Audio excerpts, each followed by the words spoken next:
Save हो जाने के बाद ये पर्सनल इन्फॉर्मेशन की जो कैटेगरी है ये फुल हो जाएगी। इसके बाद आपने आ जाना है फैमिली इन्फॉर्मेशन में। ये मैं दोबारा बताता चलूँ कि जो रेड हैं ये कंपल्सरी हैं, ये आपने हर हाल में फिलअप करने हैं। जो येलो हैं तो इसको अगर आप ना भी करें तो कोई इशू नहीं है। तो पर फैमिली इन्फॉर्मेशन में आ जाने के बाद आपने मदर्स नेम यहाँ पे लिख लेना है। फिर इज़ योर मदर अलाइव, तो यस नो पे। फादर्स नेम यहाँ पे इज़ योर फादर अलाइव। फिर नंबर ऑफ सिबलिंग्स क्या हैं, और फिर मैरिटल स्टेटस। ठीक है, तो ये ऑलरेडी सेलेक्टेड है तो ये वापस वो नहीं हो सकता, ये शुरू में ही सेलेक्ट करना होता है। तो स्पाउस नेम आपका क्या है, नंबर ऑफ़ चिल्ड्रन आपके हैं तो कितने हैं। अगर कुछ नहीं है तो, अगर स्पाउस नहीं है तो यहाँ पे ये आएगा ही नहीं। और फिर टोटल मंथली इनकम क्या है आपकी, या फैमिली की, टोटल फैमिली की मंथली इनकम आप यहाँ पे लिख सकते हैं। और अगर स्पाउस वर्क कर रहे हैं तो यहाँ पे आप ये भी दे सकते हैं, माई स्पाउस इज़ वर्किंग। इसके बाद यहाँ पे सेव कर लेना है। फिर कॉन्टैक्ट इन्फॉर्मेशन में आपने जाना है। कॉन्टैक्ट इन्फॉर्मेशन में क्या करना है, आपका कॉन्टैक्ट इन्फॉर्मेशन, आप कहाँ से हैं, ठीक है। फिर आपने सिटी सेलेक्ट कर लेनी है। उसके बाद पोस्टल कोड, पोस्टल कोड अगर आपको नहीं पता तो अपने इलाके का नाम दें और वहाँ पे लिख लें, फॉर एग्ज़ाम्पल लिख लें लाहौर, गुलबर्ग पोस्टल कोड, इस तरह का जो है वो लिख लें, तो वो आपके पास पोस्टल कोड्स आ जाएँगी। तो जो करीबी आपके पास होगा तो वो इसमें आपने लिख लेना है। फिर यहाँ पे अपने फ़ोन नंबर वगैरह, स्ट्रीट, बिल्डिंग, डोर नंबर, अगर ये ना भी हों तो इसमें आप कुछ भी लिख सकते हैं, इसका कोई मैटर नहीं करता। और माई contact information is different from my residential address, इसको जैसे ही आप टिक करेंगे तो ये परमानेंट रेजिडेंशियल एड्रेस आप इसमें दे सकते हैं। तो अगर इसको टिक नहीं करेंगे तो ये यही होगा, परमानेंट भी यही होगा आपका। Please state how long have you been living on this address, आप यहाँ जो एड्रेस आपने दिया है तो वो कब से आप इसमें रह रहे हैं। तो यहाँ पे आप फॉर एग्जांपल आप कहते हैं कि 4 ईयर्स, तो 4 लिखेंगे और फिर यहाँ पे ईयर आप सेलेक्ट कर लेंगे। अगर मंथ्स हैं तो वहाँ उतने मंथ्स, अगर आप कहते हैं कि 11 मंथ से मैं रह रहा हूँ तो 11 और मंथ सेलेक्ट कर देंगे। फिर यहाँ पे सोशल मीडिया है, सोशल मीडिया भी आप यहाँ पे डाल सकते हैं, अपना फेसबुक की आईडी, ट्विटर आईडी, लिंक्डइन, तो ये आप डाल सकते हैं। अगर ना भी डालें तो कोई मसला नहीं है, फिर आप सेव पे क्लिक कर लें। उसके बाद एजुकेशन इन्फॉर्मेशन में आ जाना है, ठीक है। एजुकेशन इन्फॉर्मेशन में आने के बाद ये आप ऊपर सबसे पहले देख रहे हैं कि मिडिल स्कूल है, हाई स्कूल है, फिर एसोसिएट डिग्री है, बैचलर्स है, पोस्ट ग्रेजुएट और पीएचडी। मिडिल स्कूल जो है वो मैट्रिक होता है, जो 10th क्लास है आपका। ये आपने क्या करना है, यहाँ पे आपने आके अपनी कंट्री सेलेक्ट कर लेनी है। उसके बाद आपने अपनी सिटी सेलेक्ट करनी है। सिटी सेलेक्ट करने के बाद यहाँ पे आपने अपने स्कूल का नाम देख लेना है। तो अक्सर जो है नाम थोड़ा बहुत आगे पीछे हो सकता है, कुछ स्कूल के 2-2 3-3 नाम भी होते हैं, जैसे आप यहाँ पे देख सकते हैं आफ्ताब पब्लिक हाई स्कूल, तो इस ये है, इसका पेशावर लिखा हुआ है। तो इसको भी आप वो देख लें कि जो भी आपको सही लगता है तो उसका सेलेक्ट कर लें। तो यहाँ पे बहुत सारे स्कूल्स हैं, तो एलाइट देखें कितने सारे आ गए हैं इसमें, तो आप इसमें एक सेलेक्ट कर लें। फिर स्टेटस जो है, अगर आप ग्रेजुएट हैं तो ग्रेजुएट, और मोस्ट प्रॉब्ली आप ग्रेजुएट ही होंगे तो ग्रेजुएट सेलेक्ट कर लें। स्टार्टिंग डेट क्या थी, स्टार्टिंग डेट आपने देनी है 9th में, जब आप हो गए थे, मतलब 8 से 9 में प्रमोट हो गए थे, उस डेट आपने लिखनी है, लिख लेनी है उसमें। और ये फिक्स ना भी हो इतना कोई मसला नहीं करता, लेकिन ग्रेजुएशन डेट आपने वो लिखनी है जो आपके डीएमसी यानी ट्रांसक्रिप्ट पे नीचे लिखी होती है, या ऊपर जो डिग्री या ट्रांसक्रिप्ट आपको इशू होता है उसके नीचे जो है, लेफ्ट साइड में या राइट साइड में नीचे वो ग्रेजुएशन डेट लिखी होती है। कुछ की ऊपर राइट साइड या लेफ्ट साइड पे भी होती है, लेकिन उस पे ज़रूर लिखी होती है। तो वो वाली ग्रेजुएशन डेट आपने यहाँ पे लिख लेनी है। उसके बाद ग्रेड टाइप आपने सेलेक्ट करना है। ग्रेड टाइप इसमें कंफ्यूज नहीं होना। ज़्यादातर बोर्ड जो हैं वो 1100 उनके मैक्सिमम मार्क्स होते हैं, तो आपने 1100 सेलेक्ट कर लेना है, ठीक है। अगर आपको कोई ऐसा बोर्ड है जिसके 850, 900, 1000 इस तरह है, तो सिंपल आपने क्या करना है, आपने 100 सेलेक्ट करना है। 100 जो है ये परसेंटेज आपने फिर निकाल लेनी है, ये सेलेक्ट करना है। फिर आपने ग्रेड, फॉर एग्जांपल मेरे थे 87.5, ठीक है, यानी 7.53, चलो हम कह लें 87.53, तो ये 87.53 मेरा ग्रेड आ गया, ये मेरा परसेंटेज आ गया। यहाँ पे डिप्लोमा आपने लिखना है, यानी डिग्री जो होती है, मैट्रिक का सर्टिफिकेट होता है, वो आपने यहाँ पे क्लिक करके अपलोड कर देना है, और यहाँ पे ट्रांसक्रिप्ट आपने अपलोड कर देनी है। फिर अगर आपको कोई रैंक मिली है, कोई फर्स्ट पोजीशन आपने ली है बोर्ड में, तो इस तरह का सेकंड पोजीशन, तो वो आपने फिर यहाँ पे लिख लेनी है कि स्कूल में, स्टेट में, कंट्री में, तो ये आपने यहाँ पे लिख लेनी है। तो अगर आपके पास आपकी वाकई पोजीशन आई है तो वो लिख लें, और सर्टिफिकेट है तो इसको अनचेक ही रहने दें। अगर नहीं है सर्टिफिकेट, अगर सर्टिफिकेट है तो इसको चेक रहने दें और यहाँ पे सर्टिफिकेट अपलोड कर दें। अगर नहीं है तो इसको सिंपल अनचेक ही रहने दें। इसको आप जो है सेव कर लें। सेव करने के बाद आप हाई स्कूल पे आ जाएँगे। हाई स्कूल भी सिंपल यही है जो दिया बाद मैंने मैट्रिक का बताया। अपनी कंट्री, सिटी और ये आप सेलेक्ट कर लें सारे सब कुछ, ठीक है? तो इसको मैं जल्दी से फिल अप कर देता हूँ अपने ये 3, तो उसके बाद मैं आपको समझाता हूँ। ओके, तो जैसे ही आप मिडल स्कूल और हाई स्कूल को फिल अप कर लेंगे, अगर फॉर एग्ज़ाम्पल आप बैचलर्स के लिए अप्लाई कर रहे हैं, तो बस फिर तो आप जो है सीधा ये लैंग्वेज डिटेल्स वगैरह में आ जाएँ। अगर आप मास्टर्स के लिए अप्लाई कर रहे हैं, तो वो फिर आपने बैचलर्स डिग्री यहाँ पे दे देनी है, ठीक है? अगर आप पीएचडी के लिए अप्लाई कर रहे हैं, तो आपने पहले बैचलर्स देनी है, फिर यहाँ पे पोस्ट ग्रेजुएट यानी मास्टर्स की डिटेल देनी है। उसके बाद आप सीधा जाके जो है पीएचडी के लिए अप्लाई कर सकते हैं।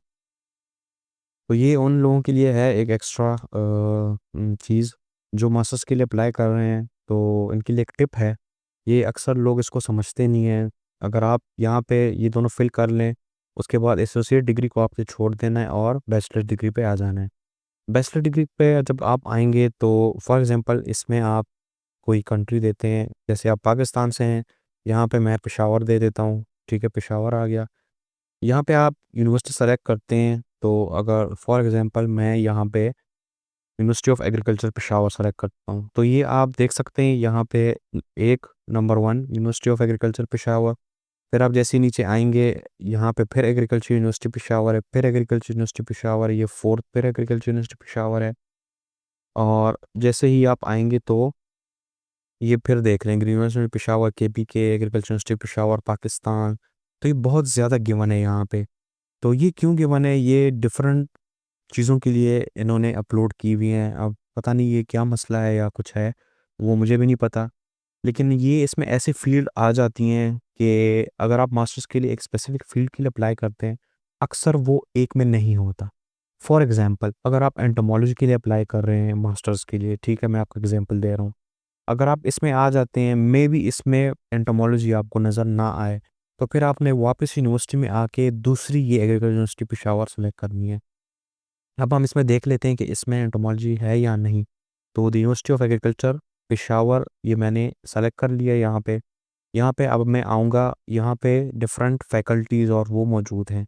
तो यहाँ पे एग्रीकल्चर है, यहाँ पे साइंसेज़, एग्रीकल्चर एग्रोनॉमी, यहाँ पे आप देखें bachelor of science in agriculture with specialisation in entomology. तो ये यहाँ पे अब मौजूद है। इस पे जैसे ही आप क्लिक करेंगे तो डिपार्टमेंट एंटोमोलॉजी आ गया, सही है? अब फॉर एग्ज़ाम्पल मैंने सेलेक्ट की हुई है इसमें फर्स्ट वाली मैं नहीं करता, ये वाली। एग्रीकल्चर पेशावर पाकिस्तान, ठीक है? या एग्रीकल्चर यूनिवर्सिटी पेशावर मैं सेलेक्ट कर लेता हूँ। मेबी इसमें एंटोमोलॉजी ना हो, सही है? ये देखें आप, अगर आप एमबीए वगैरह या फैकल्टी डिपार्टमेंट केमिस्ट्री डिपार्टमेंट में अप्लाई कर रहे हैं, तो वो यहाँ पे मौजूद है। एग्रोनॉमी में कर रहे हैं, एनिमल हस्बेंड्री में, तो ये यहाँ पे अवेलेबल नहीं है। तो वो आपको फिर यहाँ पे नहीं मिलता और फिर आप क्या करते हैं, इवेंचुअली आप किसी और डिपार्टमेंट में अप्लाई कर लेते हैं, जो कि फ़ायदा नहीं करता फिर आपका, क्योंकि फ़ील्ड ही नहीं है वो, तो आपके चांसेस बिल्कुल नेग्लिजिबल हो जाते हैं, बिल्कुल कम हो जाते हैं। तो जो भी आपकी फ़ील्ड है, आप कोशिश करें उसी में अप्लाई करें, यहाँ पे डिफरेंट सेलेक्ट करते जाएँ। किसी ना किसी अब उसमें मैंने देखा कि इसमें फॉर एग्ज़ाम्पल ये एमबीए नहीं था, ठीक है? जो यूनिवर्सिटी ऑफ एग्रीकल्चर से करते हैं। तो आईबीएमएस जो डिपार्टमेंट है वहाँ पे, तो वो उसमें अगर नहीं था तो ये इस सेकंड वाले में मौजूद है। तो ये चीज़ एक डिस्कस करनी थी मैंने आपसे। ज़्यादातर यूट्यूबर्स भी आपको ये चीज़ नहीं बताते क्योंकि उनको खुद भी आइडिया नहीं होता। तो ये चीज़ जो है ये आप इसमें ज़रूर कर लें। बम का सेलेक्ट करते जाएँ, करते जाएँ, करते जाएँ, एक ना एक में आपकी स्पेसिफ़िक फ़ील्ड आ जाएगी। अगर स्पेसिफ़िक फ़ील्ड नहीं आती, तो फिर उससे बिल्कुल जो मिलता-जुलता है, अब एंटोमोलॉजी है, अगर वो नहीं मिलता मुझे, तो आपने क्या करना है कि प्लांट प्रोटेक्शन की तरफ जाना है। प्लांट प्रोटेक्शन फिर उसके अंदर अक्सर यहाँ पे एंटोमोलॉजी आ जाती है। अगर नहीं आती, तो फिर प्लांट प्रोटेक्शन ही यहाँ पे सेलेक्ट कर लें आप। तो ये फिर आपने ऐसे ही फ़िल करना है। सेम जो है आपने मास्टर्स का भी करना है। अगर आप पीएचडी के अप्लाई कर रहे हैं, तो सेम जो है ये चीज़ आपने मास्टर्स के साथ भी करनी है। अब ये सारा मैंने फिल अप कर दिया है, ठीक है। अब हम आ जाएँगे सीधा लैंग्वेज डिटेल्स पे। एकेडमिक एक्टिविटीज़ पे भी आप आ सकते हैं, इसमें आप डिफरेंट एकेडमिक एक्टिविटीज़ दे सकते हैं, ठीक है।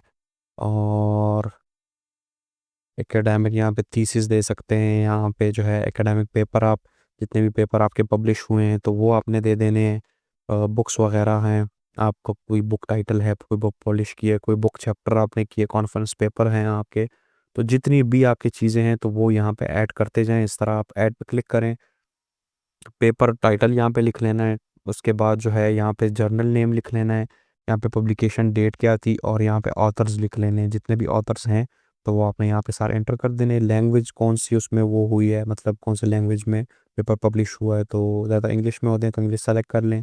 फिर यहाँ पे एब्स्ट्रैक्ट आपने लिखना है, तो फुल एब्स्ट्रैक्ट निकलें, अगर फुल नहीं आता तो जितना आ सकता है वहाँ पे लिख लें, और फिर आखिर में डॉट डॉट डॉट देके आप कंटिन्यूड या इस तरह लिख लें ताकि ये उनको पता चले कि ये कंटिन्यूड है। फिर एक्सेस लिंक, जो ऑनलाइन लिंक होता है उसका गूगल में जाके वो खोल लें, उसको कॉपी करके यहाँ पे पेस्ट करके सेव करते हैं। ये जब हो जाए उसके बाद लैंग्वेज डिटेल्स में आपने आ जाना है। लैंग्वेज डिटेल में आपने अपनी नेटिव लैंग्वेज यहाँ पे लिख लेनी है। अब यहाँ पे मैं जो है ना ये ले लेता हूँ, सेव पे क्लिक करने। अदर लैंग्वेज आपको कौन सी आती है, यहाँ पे आप डिफरेंट लैंग्वेजेस लिख सकते हैं, जैसे इंग्लिश, ठीक है। आपके पास कोई सर्टिफिकेट है तो फिर वो आपने यहाँ पे क्लिक कर लेना है कि मेरे पास है सर्टिफिकेट। लेवल फिर आपने लिख लेना है कि इंटरमीडिएट है या जो भी है, उसके बाद सेव पे क्लिक कर देना है, सही है। अदर लैंग्वेजेस में जितनी भी आपको आती हैं, उर्दू, पश्तो, पंजाबी, सिंधी, इंग्लिश, कोई और ज़बान आती है तो वो भी लिख लें। टर्किश लैंग्वेज अगर आपको आती है तो यहाँ पे वो सेलेक्ट कर लें, येस और नो। तो अगर थोड़ी बहुत भी आती है तो फिर आप उसको सेलेक्ट करके लिख सकते हैं, लेकिन याद रखें कि ये फिर वो देखते हैं और फिर आपसे शायद टर्किश में बात कर लें वो, तो इसका ख्याल रखें कि ये फेक ना दें और सही वाला ये दें। उसके बाद ये भी फिलअप हो जाएगा तो वर्क एक्सपीरियंस में आ जाना है। वर्क एक्सपीरियंस में आपने कोई आपका एक्सपीरियंस है तो यहाँ पे ऐड करके आपने कंट्री सेलेक्ट करनी है, उस कंपनी का नाम लिख लेना है, पोजीशन आपकी क्या थी, यहाँ पे बहुत सारी पोजीशंस हैं, ठीक है, गिवन है, तो इस पे वो लिख लेना है। तो अगर इसको इसमें नहीं मिलता जो उसके बिल्कुल कह लें कि करीब है, करीब करीब, तो वो आपने यहाँ पे लिख लेना है। और फिर यहाँ पे पोजीशन स्पेसिफाई भी कर लेनी है आपने। और एम्प्लॉयमेंट स्टेटस आपका क्या आएगा, आप अभी एम्प्लॉयड हैं वहाँ पे या आपने छोड़ा हुआ है तो ये भी लिख लें। Start date, end date, end date भी आप यहाँ पे वो लिख लें। तो करंटली एम्प्लॉयड पे जैसे क्लिक करेंगे एंड डेट ख़त्म हो जाएगी, तो यहाँ पे रिस्पॉन्सिबिलिटीज़ लिख लेनी है। और वर्क प्लेस सर्टिफिकेट, आपके पास कोई सर्टिफिकेट है, मतलब अगर आप निकले हुए हैं वहाँ से, अभी नहीं है वहाँ पे, तो जो लीविंग सर्टिफिकेट था आपका, एक्सपीरियंस सर्टिफिकेट है, वो अपलोड कर देना है।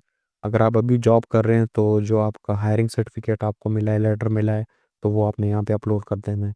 और कोई स्कॉलरशिप आपको मिली है तो आपको अगर कोई स्कॉलरशिप मिलती है, if you are awarded with a scholarship, what will be your work status. तो अगर ये पूछ रहे हैं, अगर आपको स्कॉलरशिप मिल जाती है तो फिर आप क्या करेंगे, तो आप कह दें कि या रिज़ाइन करूँगा या मैं पेड लीव ले लूँगा, तो I will have to take an unpaid leave, I will be able to return to my job after completing my studies. तो जो भी आपको सही लगता है तो वो यहाँ पे लिख लें। अगर प्राइवेट जॉब है तो वो ज़ाहिर है आपको जो है छोड़नी पड़ती है, तो वो आप छोड़ देंगे। और अगर कोई गवर्नमेंट जॉब है तो आप यहाँ पे लिख सकते हैं कि पेड लीव, अनपेड लीव, जो भी आपको सही लगता है। इसको सेव करने के बाद यहाँ पे एकेडमिक क्वालिफिकेशन पे आ जाएंगे। यहाँ पे अगर आपके पास जीआरई है, ठीक है, एसएटी का कोई आपने एग्ज़ाम दिया हुआ है तो वो उसकी डिटेल्स आपने यहाँ पे दे देनी है। अगर एनटीएस का कोई जो है ये गेट वगैरह दी हुई है आपने, ठीक है, और एचईसी का कोई टेस्ट वगैरह दिया है, कोई भी हायर एजुकेशन का कोई टेस्ट है तो वो भी आप यहाँ पे दे सकते हैं एक्स्ट्रा उसके लिए। तो फिर सोशल एक्टिविटीज़ में आप आ जाएंगे। सोशल एक्टिविटीज़ कोई अवार्ड, प्रोजेक्ट, सर्टिफिकेट, इंटर्नशिप आपने की है, कोई जो है ना ये वॉलंटरी वर्क की है, कोई कुछ भी वो किया हो, तो वो आप यहाँ पे और यहाँ पे अपलोड करके दे सकते हैं। यहाँ पे ऐड पे क्लिक करेंगे, आप देखेंगे कि मुझे कोई स्कॉलरशिप मिली है, सर्टिफिकेट था, प्रोजेक्ट था, अवार्ड था। फिर यहाँ पे ऐड करके वॉलंटरी एक्टिविटीज़ भी आप यहाँ पे लिख सकते हैं, एनजीओ वगैरह का नाम, आपने कोई काम वाम किया उसमें। फिर टर्की एक्सपीरियंस है, ठीक है। तो इसके क्वेश्चंस हैं, ये मस्ट है आंसर करना। तो are you in Turkey right now, और पहले कभी गए हैं तो अपने आंसर ये चूज़ कर लें आप। फिर जो है ये specify how you learn about the scholarship, तो ये आप इसमें लिख सकते हैं you have a relative who is currently और previous holder of a scholarship. तो ये स्कॉलरशिप या कोई भी स्कॉलरशिप वो मिली है किसी रिलेटिव को या आपको पहले, तो वो आपने येस और नो कर देना है। और आपके कोई रिलेटिव्स हैं तुर्की में तो वो आपने येस नो करके सेव कर देना है। फिर यहाँ पे माय एप्लीकेशंस जो हैं, ये इसमें कुछ नहीं करना, ये जब आप अप्लाई करेंगे तो ये फिर इधर आ जाएगा। होम पेज पे चलते हैं। होम पेज पे आप देखेंगे कि स्कॉलरशिप जो अभी ओपन है वो ये हैं। एसोसिएट डिग्री स्कॉलरशिप है, बैचलर्स की है, मास्टर्स की है, पीएचडी की है और रिसर्च की स्कॉलरशिप है। तो इस पे मैं एक अलग सी वीडियो बनाऊँगा क्योंकि वीडियो ऑलरेडी काफ़ी लंबी हो चुकी है, मे बी इसको मैंने 2 पार्ट्स में डिवाइड किया हो। तो ये फिर जो अप्लाई होगा मेन, तो वो या 3rd वीडियो होगी या 4th। तो कोई भी क्वेश्चन हो, कुछ भी हो, कोई भी कन्फ्यूज़न हो, ऐसे ही अप्लाई मत करें, पहले कन्फ्यूज़न को दूर करें। आप जो है नीचे कमेंट सेक्शन में भी क्वेश्चन पूछ सकते हैं और डिस्क्रिप्शन में मेरे ग्रुप का लिंक है, तो आप उसमें भी आके जो है क्वेश्चन पूछ सकते हैं। आप जो है फ़ेसबुक में मुझसे डायरेक्ट मेरा प्रोफ़ाइल भी गिवन है, लिंक जो है उसका गिवन है डिस्क्रिप्शन में। उस पे आके आप मुझे जो है मैसेज कर सकते हैं, मुझे फ़ॉलो कर सकते हैं। मैं और भी डिफरेंट स्कॉलरशिप की पोस्ट लगाता रहता हूँ। कोई किस्म का क्वेश्चन हो, तो बिल्कुल जो है भाई समझ के आप मुझे मैसेज कर दिया करें या ग्रुप में पोस्ट कर दिया करें, ताकि और लोगों का भी फ़ायदा हो। और ये मैं नहीं कहूँगा कि आप चैनल को सब्सक्राइब कर दें या कुछ। अगर वीडियो अच्छी लगी हो तो सिर्फ़ लाइक कर दें और आपको सब्सक्राइब वगैरह करने की कोई ज़रूरत नहीं है। तो अपनी जो है इन्फॉर्मेशन आप इससे ले लें और बेस्ट ऑफ लक, और इंशाल्लाह मिलते हैं फिर अगली वीडियो में। मैं एप्लीकेशन का पूरा तरीका फिर आपको बता देता हूँ। अल्लाह हाफ़िज़।